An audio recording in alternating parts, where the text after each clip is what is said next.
Question number 36 বলেছে একটা সংখ্যা দেওয়া আছে যেটা হচ্ছে 1/4 multiplied by 1/49 divided by 2/25 divided by 121। এইটার বর্গমূল নির্ণয় করতে বলেছে।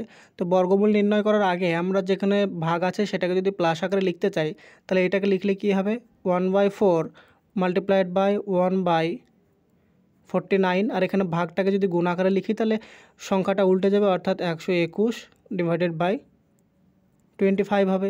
এবার এটার আমাদেরকে বলেছে বর্গমূল নির্ণয় করতে। তাহলে বর্গমূল বা স্কোয়ার রুট নির্ণয় করার যে আমরা সংখ্যা নাম্বার শ্রেণী থেকে যে নাম্বারগুলো আমরা জানি, তাহলে এখানে যদি নির্ণয় করার চেষ্টা করি তাহলে 121 কার বর্গমূল কার বর্গ, তাহলে 11-র স্কোয়ার যদি আমরা করি তাহলে 121 পাই। তাহলে উল্টোভাবে আমরা বলতে পারি যে 121-এর বর্গমূল হয় 11, তাহলে উপরে হলো 11। 4-এর যদি বর্গমূল করি তাহলে আমরা পাই 2। 49 যদি বর্গমূল করি তাহলে আমরা পাই 7, এবং 25-এর বর্গমূল সবাই জানে 5 হয়।